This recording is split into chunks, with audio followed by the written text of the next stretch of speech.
예, 선생님 안녕하십니까?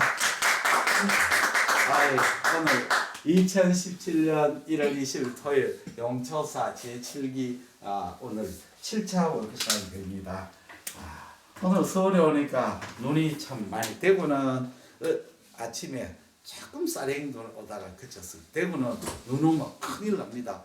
왜냐하면 대구는 비 안 오고 눈 오는 도시인데 눈이 조금 오면 막 택시들이 거의 나오지를 않습니다. 그 다음에 아무리 운전 잘해도 소용없습니다. 뒤에서 와가 때리 박아버린다. 왜냐하면 눈에 운전해본 경험이 없거든요. 그래서 대구는 눈, 비 안 오는 도시가 눈 오면 큰일 나요. 큰일 납니다. 네, 서울은 눈이 많이 왔습니다.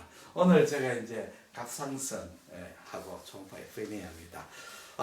선생님 여기 오늘 이민영 선생님이 또 갑상선 F&A 실습도 기사고 저는 갑상선이 왜 중요한가에 대해서 설명을 드리겠습니다. 사실은 갑상선이라고 하는데 이 환자가 의학용어는 전부 다 일본 사람이 만들었습니다. 중국 사람이 만드는 게 아닙니다.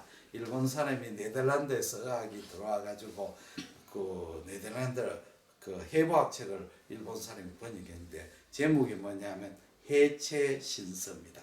해는 해부 해자, 몸체자, 신 새로울 신자, 책 썼죠. 그럼 우리 영어로 하면 New Atlas of Human Anatomy죠. 그런데 이 번역에서는 일본의 에도 시대 때 그 의사인데 깜짝 놀랐었죠. 이 사람이 해부를 해보니까 이 해체 신설을 딱 보니까 깜짝 놀라. 중국의 해부자하고 전혀 틀리잖아요. 그걸 그래가 자기가 이제 사형수의 몸을 해부해봤더니 똑같으니까 깜짝 놀래가지고 해부학책을 번역을 했어요. 이 사람이 네덜란드를 모르는 사람인데 네덜란드를 배워가면서 해부학책을 번역했습니다.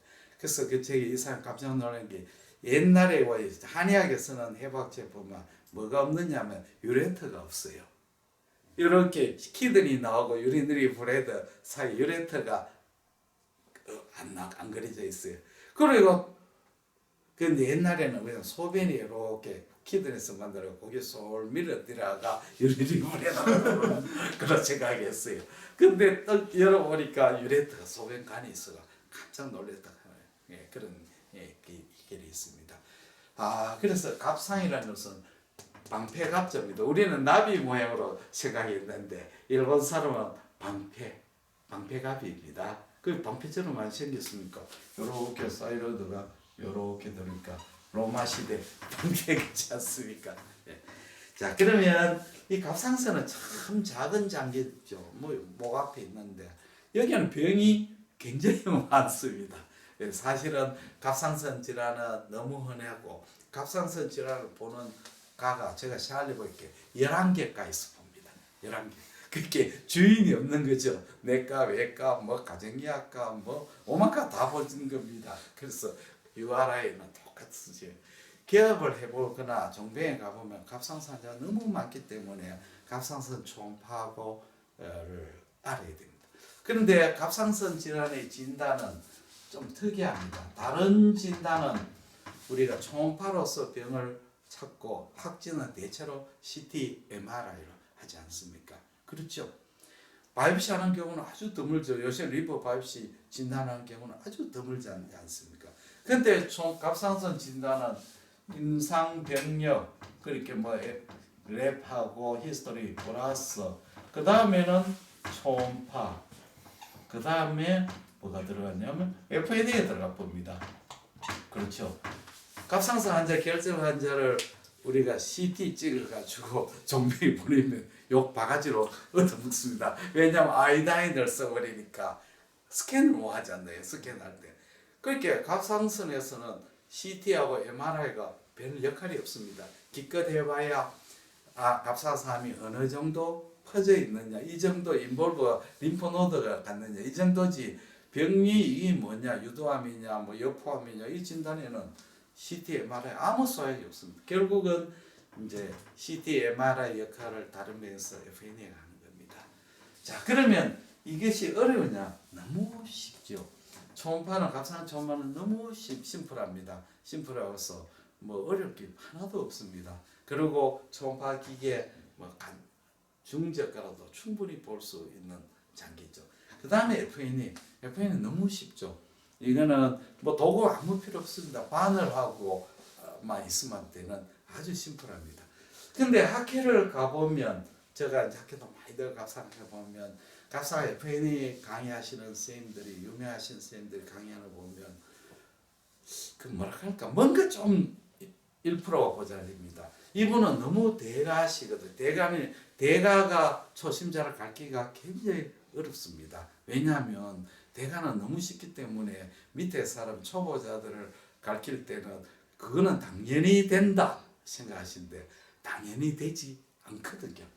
그래서 강의할 때마다 느끼는 거예요. 그래서 FNA 걸 강의를 보면 키 포인트를 안 가르쳐 주시는데 일부러 안 가르쳐 주는 게 아니고 가르쳐 줄 필요성을 못 느끼기 때문에 안 가르쳐 줄 겁니다. 그러면 이제 초음파를 하는 방법 조금 이따 저하고 같이 이제 실습을 한번 해보겠습니다. 그 다음에 FNA는 우리 이민영 쌤이 또 지도를 하겠습니다. 그래서 갑상 FNA는 늘 중요하지만도 첫째는 이 FNA는 아주 심플하다죠. 우리 의사가 할 수 있는 테크닉 중에 제가 생각하는 넘버1으로 어려운 게 아니고 넘버1으로 쉽다는 거죠. IV 찌르는 것보다 나는 더 쉽다고 생각합니다. 그렇게 초음파로 눈을 보면서 찌르니까 첫째 아주 쉽다. 두 번째 안전하다는 거죠. 그냥 찌르는 게 아니고 우리가 이 혈관을 보면서 그걸 보면서 찌르니까 안전하죠. 안전하다. 그 다음에 세 번째는 바로 베드사이에서 바로 그 자리에서 할 수 있죠. 이지하죠. 그 다음에 우리가 갑상선암 중에서 유두암에서는 아주 정확도가 굉장히 높죠. 폴리큐로 네오플라즘은 정확도가 떨어집니다. 그러나 파피럴 캔서는 아주 정확도가 높은 것입니다. 그래서 우리가 진단을 의심이 될 때는 FNA를 바로 그 자리에 하면 진단이 바로 나오니까 아주 유스풀하고 합니다. 이렇게 장점이 많죠. 그런데 이제 갑상 FNA 할 때 나중에 야마가 세 가지가 있습니다. 첫째는 우리가 결절을 타겟팅을 잘해야 돼요. 어디를 찔러야 될 거가 제일 중요해요. 낚시를 할 때 제일 중요한 게 뭡니까? 포인트입니까? 낚싯대가 아무리 좋고 소용없습니다. 고기 있는데 낚시를 해야 되죠. 포인트가 제일 중요합니다. 두 번째는 찌르는 게 니들링이죠. 니들링을 잘해야 됩니다. 그 잘해야 되는 것은 그냥 눌러가 뺐다 꼽았다 왔다 갔다 하는 것은 아무 소용없습니다. 좀 어그레시브하게 이걸 부스듯이 찔러야 돼요. 그 다음에 세 번째 마지막으로 사자가 사냥을 잘해도 뭡니까? 하이에나한테 뺏기는 수 있습니다. 잽싸게 그 사냥감을 안전한데 가져와가 해체 작업을 해야 돼요. 그냥 한눈 팔다가 딱 기다리면 하이에나가 들어가 붑니다. 그러니까 스메아를 잘해야 됩니다. 스메아. 이 슬라이드에 스메아인데 물론 요즘은 이제 스메아 안 하고 그 뭡니까? 그거로 셀브록이라든지 그거 하는 거 있죠. 그거 하는데 일단 스메아를 좀 할 줄 알아야 됩니다. 그 세 가지가 제일 중요해요. 그거는 이민영 선생님이 또 강의를 할 겁니다. 그다음에 제가 할 거는 이제 변리를 조금 설명합니다. 변리가 머리가 아플 것지만 갑상선 변리는 너무너무 쉽습니다. 오늘 요 들어보시면 다 이해가 되실 겁니다. 갑상선은 구조적으로 변리를 보면 이렇게 폴리클로 구성되어 있죠. 폴리큘라 쉘이고 쉘이 있고 요 안에 이제 콜로이드가 있습니다. 이런 물질머리가 쫙 깔려 있는 거죠.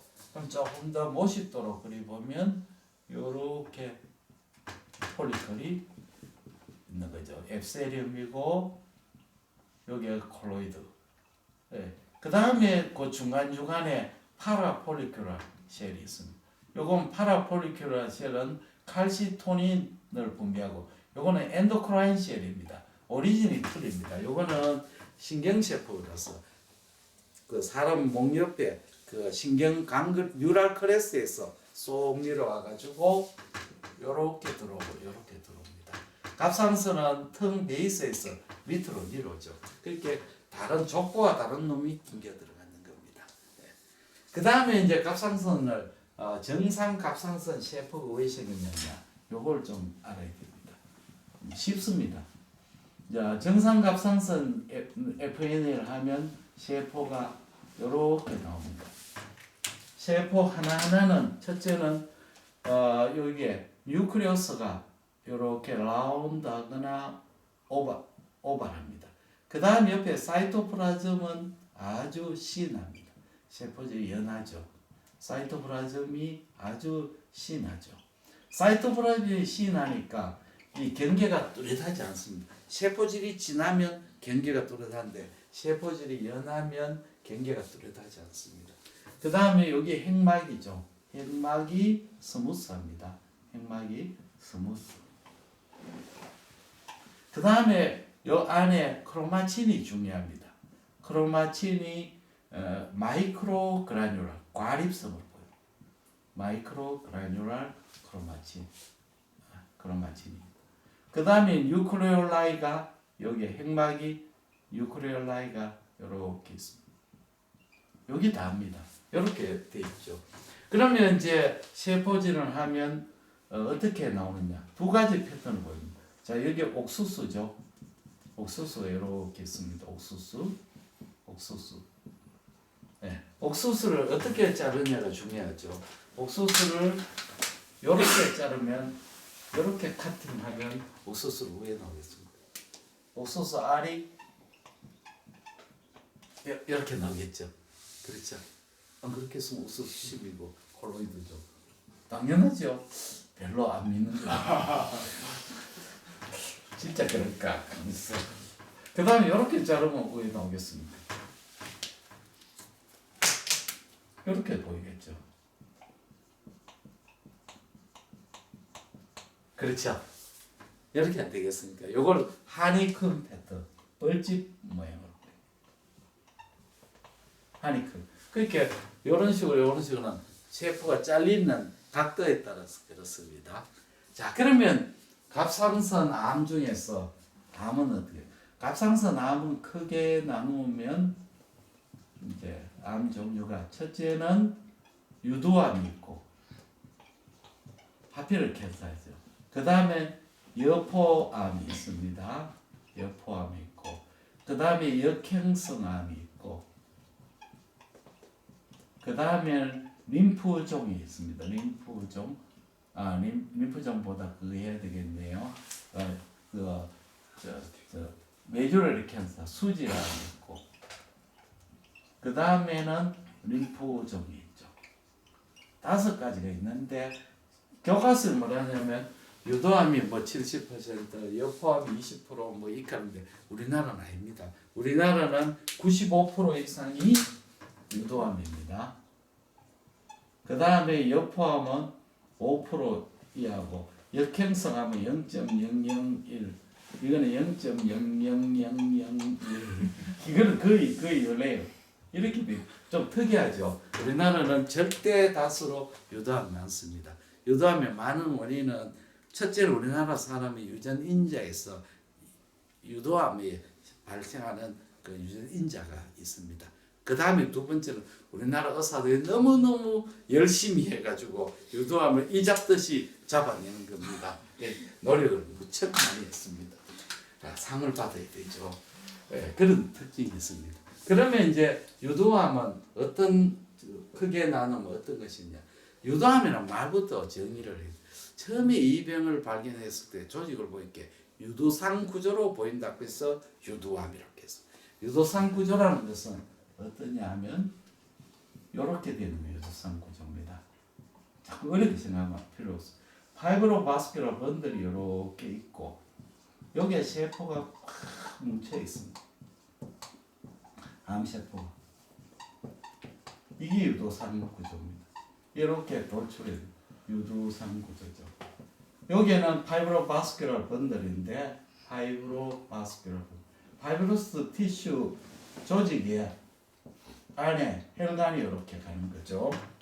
혈관이 이렇게. 그게 세포가 막 포도송이처럼 줄기에 확 이런 유도상으로 보여.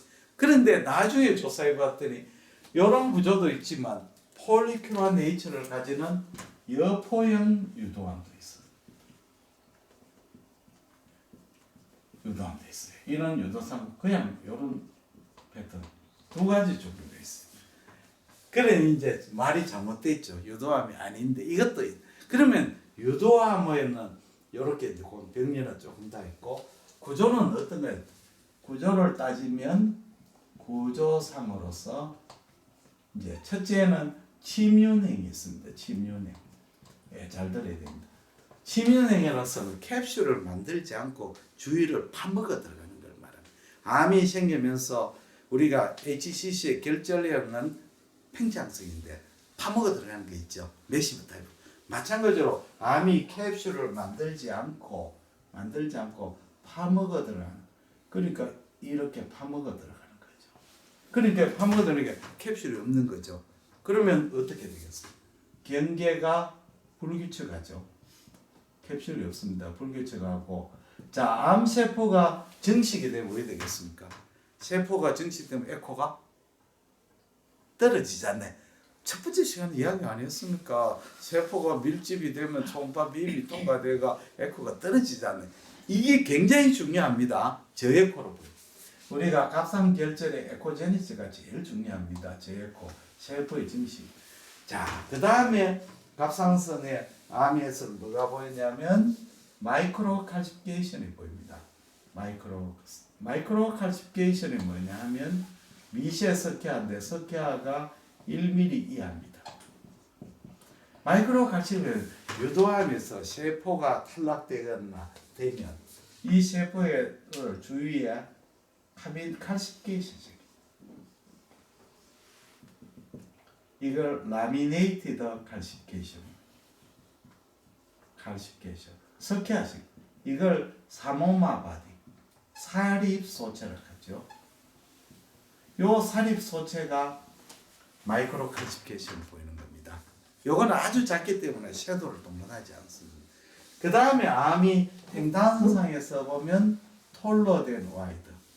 그 암이란 놈은 지멋대로 자라죠. 주위 사람하고 조폭이나 깡패들은 주위 이웃하고 신경 안 쓰고 지멋대로 하는 놈들 아닙니까? 그러니까 암이 이렇게 길쭉하게 이렇게 자라는 경우가 많습니다. 요 네 가지가 중요한 소견입니다. 그래서 우리가 학회에 가면 늘 떠드는 갑상선 암은 갑상선 전체 다를 말하는 게 아니고 유도암 중에서 침윤행 암을 이야기하는 겁니다. 무슨 뜻인지 이해가 됐죠? 이해가 되셨죠? 네. 그 다음에 두 번째는 이제부터 약간 골치 아픕니다. 이거는 진단이 아주 쉽죠. 두 번째는 갑상선 암 중에서 캡슐을 만드는 P4형 유도암이 있습니다. 유도암인데 캡슐을 만들 거예요. 그러면 어떻게 되느냐면 이렇게 캡슐이 있다. 캡슐을 만들고 피만 이거고 여기가 유도암. 이래 되면 이거는 유도암인지 다른 암인지 구별이 어렵습니다. 캡슐이 완전히 둘러싸는 거 있고 반쯤 둘러싸는 것도 있고 이렇습니다. 요거는 좀 드물죠. 그 다음에 낭성 유도암이 있습니다. 이것도 아주 드뭅니다. 낭성 유도암. 유도암인데 일부 결절에 낭성 변변, 낭성 유도암이 있습니다. 자, 암인데 여기 암이고 요거는 물이래. 낭성 부분. 요거는 고형 부분. 솔리드 포션이고 여기 암이 주위로 이렇게 침윤하고 있어요. 여기 굉장히 중요한 소견입니다. 낭성. 원래 갑상선의 유도암은요 딱딱한 암입니다. 아주 딱딱하게 찔러 보면 이게 좀 바늘이 좀 딱딱한 느낌을 듭니다.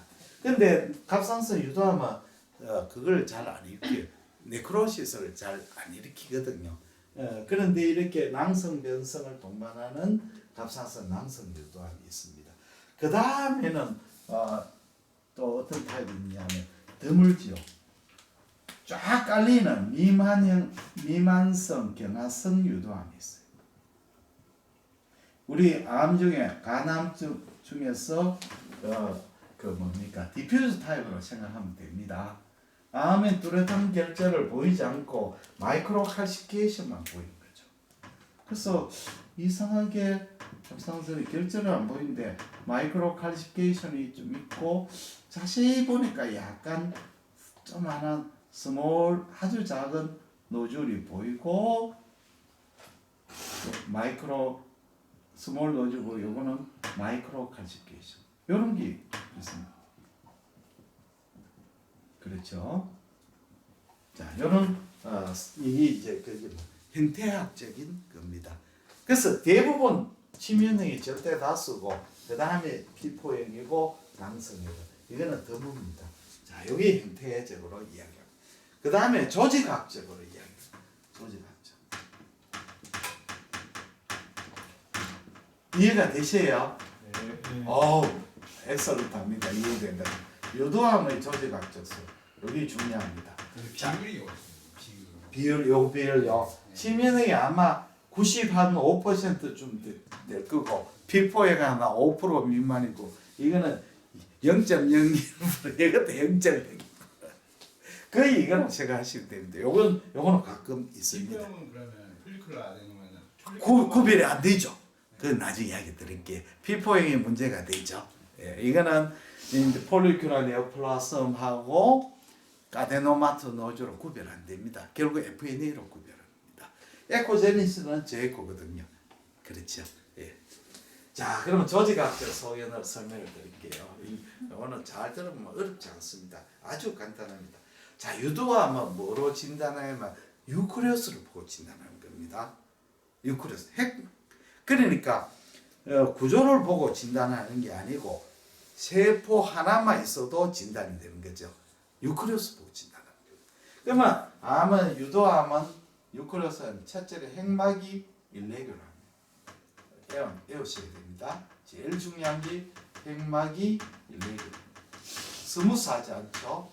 두 번째 소견 크로마틴이 제일 중요합니다. 마이크로 크로마틴. 여기는 마이크로 그라뉴라 괜찮아요. 약간 가립성으로 보이는데 이거는 파인 크로마틴. 파인 이렇게 파인 크로마틴. 여기 제일 중요합니다. 파인 두 가지가 제일 중요해요. 크로마틴이 아주 분처럼 아주 가늘어지 않습니다. 그래서 요런 파인 크로마틴이 이렇게 전체적으로 디퓨즈하게 있을 수도 있고 어떨 때는 크로마틴이 페리페럴했고 센터 부분은 헬로처럼 이렇게 헬로가 있고 뻥 비는 것처럼 보입니다. 뻥 빈 센터 부분은 뻥 비는 것처럼 텅 비는 것처럼 보입니다. 그 다음에 중요한 것은 핵막이 이제 암이 되는 게 핵막의 변성인데 핵막이 이렇게 쪼글쪼글할 수도 있지만 핵막이 또 이렇게 막걸리 주전자 우리 옛날에 막걸리 주전자 아시지? 막걸리 먹어보면 주전자 보면 주전자 우글우글 하지 않나요? 막걸리 주전자로 생각하시면 됩니다. 이렇게 막걸리 주전자가 되니까 이렇게 카팅되면 어떤 형태로 보이느냐 하면 이렇게 보여요. 요걸 슈도 인크루전은 진짜 인크루전 핵막에 세포가 들어갔는 게 아니고 핵막이 오글오글 해가지고 마치 인크루전인데 가짜 인크루전이죠. 가성 핵내 복제죠. 무슨 말인지 이해가 됐죠? 반대로 이렇게 자르면 어떻게 될까요? 이렇게 자르면 자 이렇게 커피빈 커피처럼 보이죠? 커피빈을 별었어. 이렇게 자르면 커피빈, 이렇게 좀 쉬어도 여기 중요한 소리예요. 그 다음에는 사이토플라즘이 굉장히 덴스해집니다. 세포가 쪼글쪼글하면서 이렇게 일레귤러 하면서 여기에 사이토플라즘이 굉장히 진해집니다. 사이토플라즘. 그러면 세포의 경계가 어떻게 됩니까? 뚜렷해지죠. 사이토플라즘이 덴스해지고 덴스해지죠. 그 다음에 사이토플라즘 안에 마이크로 뭐가 생기냐면 마이크로 베시클 같은 거. 이런 거. 이건 별로 중요한 소견 아닙니다.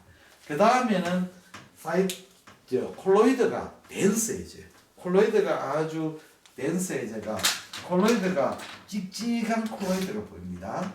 콜로이드가 이렇게인데 콜로이드가 아주 덴스한 콜로이드가 진해져가 이걸 가지고 덴스한 콜로이드가 생기는데 이게 찍찍하게 늘어져가 마치 풍선껌처럼 버블껌 어피어런스. 풍선. 그럼 다시 한번 정리할게요. 중요한 소견. 첫째, 핵막이 일레귤러하다. 두 번째는 크로마틴이 마이크로 크로마틴이 된다. 그 다음 파인 크로마틴. 그 다음에는 슈도 인쿠르즈나 커피빈 어피어런스가 보인다. 사이토플라즘이 덴스해진다. 그 다음에 그 콜로이드가 진해진다. 네. 그러면 여기 이제 극단적인 경우 이렇게 보이죠. 여기 세포가 이렇게 보이는데 뉴클레우스가 이렇게 그러면 요 똥빔 요걸 오판 I 또는 오판 N이 I 오판 N이 약간 브로드웨이 뭐 42번가와 N이라 하는 고아가 뭐 부잣집에 뭐 그거 양녀로 가는 이야기 있죠. 거기 보면 눈동자 눈동자 없거든. 그리고 슈도 인클루전이 이렇게 이렇게 나오기도 하고 이렇게 오판 N이 여기 이제 유담. 그러면 유도하면 뭐로 진단하냐면 폴리큘러 네이처를 보이던 파피르는 네이처를 보이던 뉴클레우스가 요 형태를 가지면 유도합니다. 진단력이 굉장히 정확합니다. 이제 이해가 됐죠? 됐는지 다음에는 폴리큘러 네오플라스մ.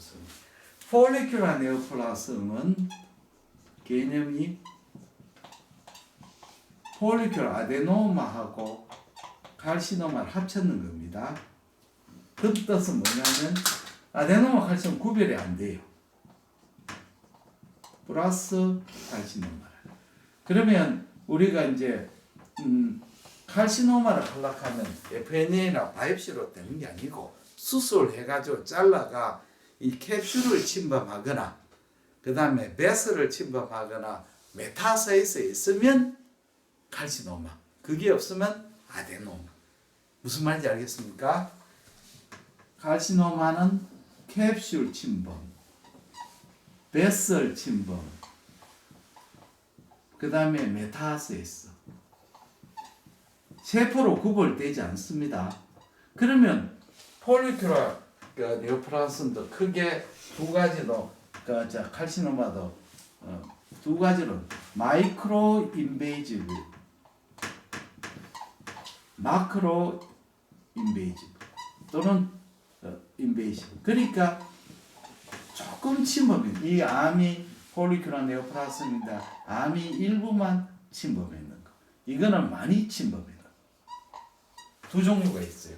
근데 이제 마이크로 인베이시브한 대부분 마이크로 인베이시브고 마크로 인베이시브는 드물어요. 폴리큘러 칼시노마도. 그러면 마이크로 인베이시브한 그 폴리큘러 칼시노마는 세포적으로 현미경학적으로 봐서는 정상 세포 똑같아. 구별이 안 되는 거죠. 그렇게 FNA나 조직을 보면 이렇게 똑같아. 세포가 이렇게 있는데 세포가 정상 세포하고 구별이 전혀 안 되는 거죠. 그러면 뭐 가지고 진단하느냐? 폴리큘러 마이크로 폴리큘러 스트럭처를 가진 거예요.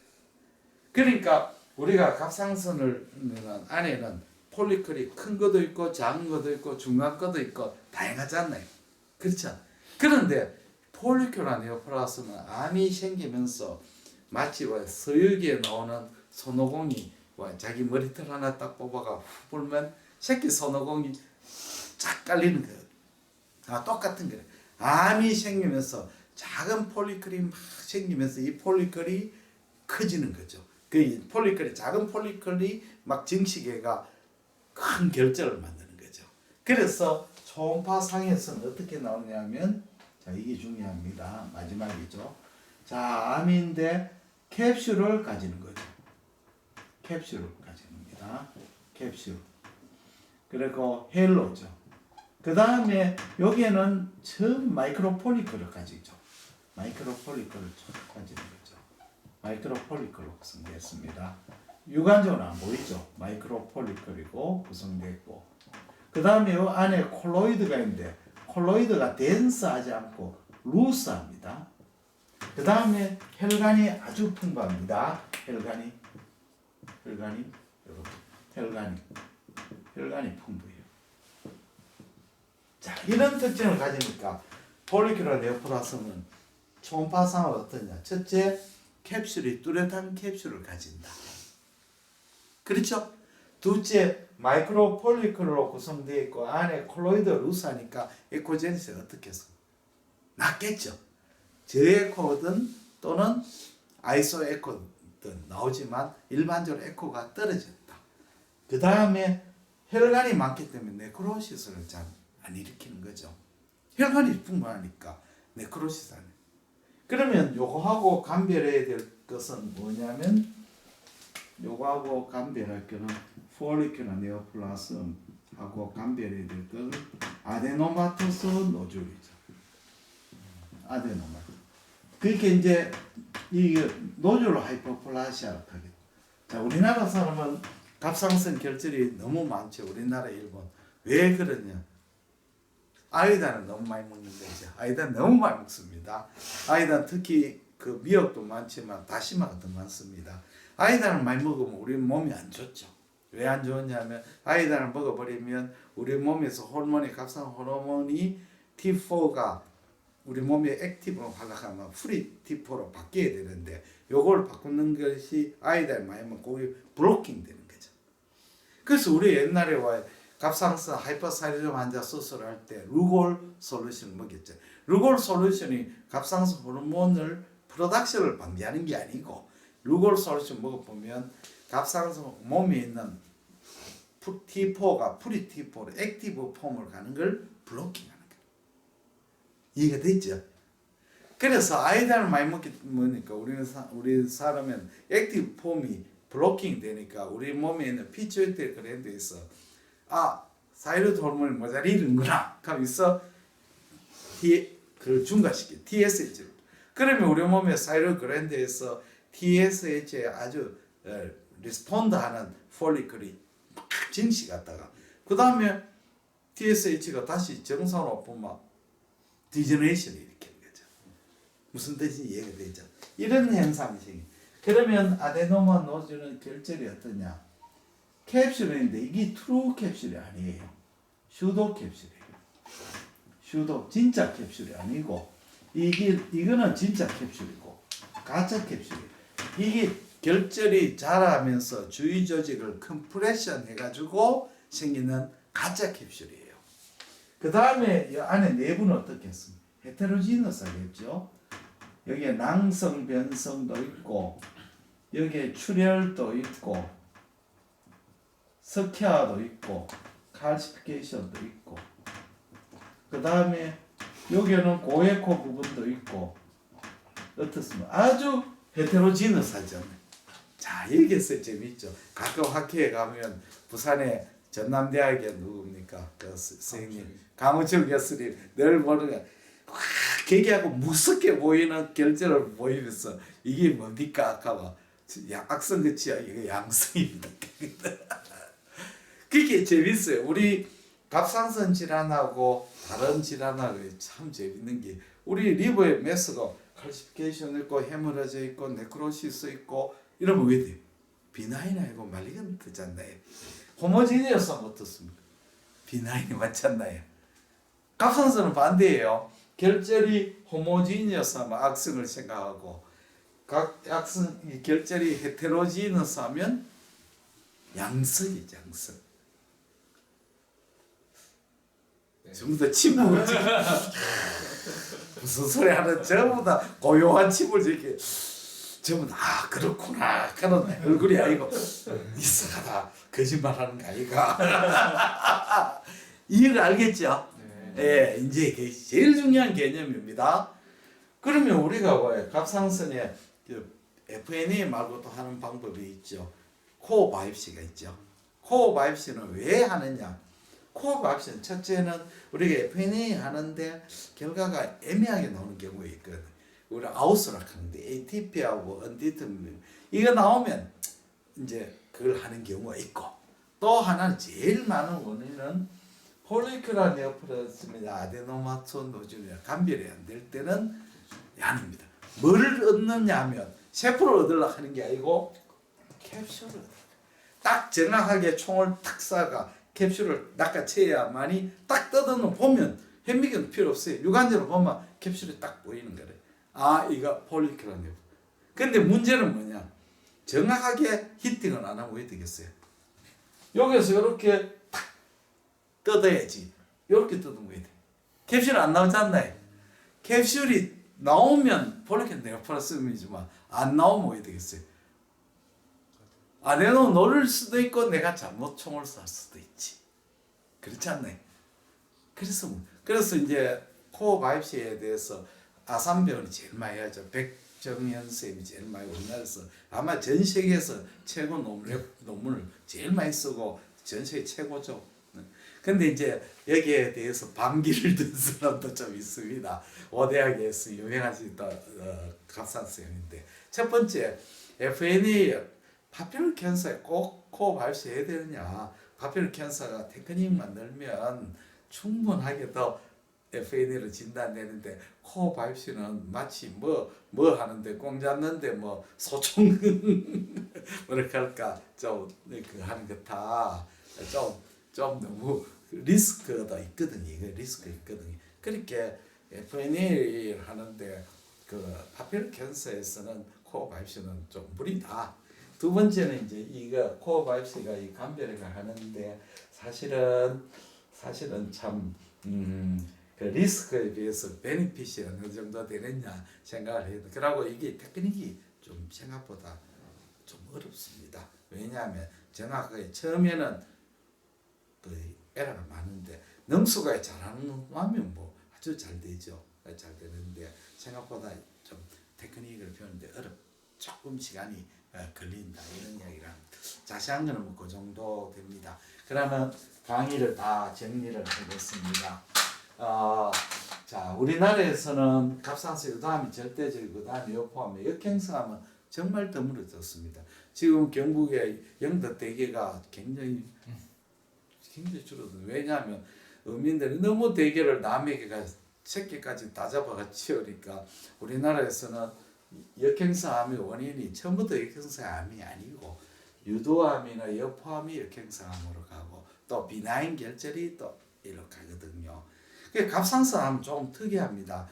우리 보통 암은 나이가 들면 암이 그로잉이 천천히 하지 않나요? 스토마 캔서나 암이 나이가 들면 슬로우 그로잉, 젊은 사람은 레피드 그로잉.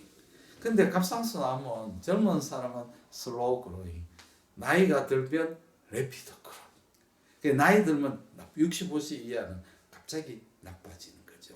그래서 좀 일반 암하고 좀 틀리죠. 거기 좀 그래요. 틀리죠. 왜 그런지는 잘 모릅니다. 그렇습니다. 그리고 수질암인데 요거는 나중에 이야기하면 수질 하는 말은 조금 종류가 메듈러리 카시노마입니까? 메듈라 하는 말이 용어가 두 가지 있습니다. 나는 좀 수질학 이해가 안 됐어요. 수질 우리가 아데날 글랜드에 피질 수질 있잖아요.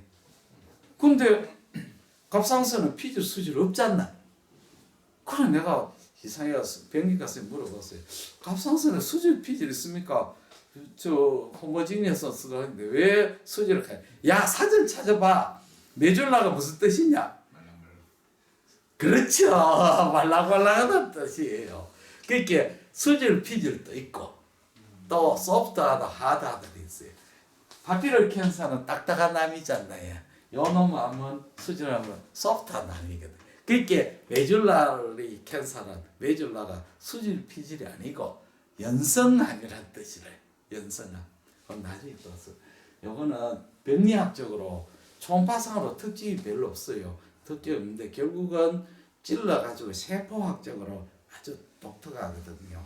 요거는 그래서 진단을 합니다. 대체로 요거는 이제 아데날 파라폴리큘러 셀이니까 요쪽 어퍼 쪽에 라테랄 어퍼 쪽에 많이 생기고 칼시피케이션이 마크로 칼시피케이션을 만들어요. 마크로 칼시피케이션. 예. 마크로 칼시피케이션을 만들고 그건 나중에 한번 또 설명하겠습니다.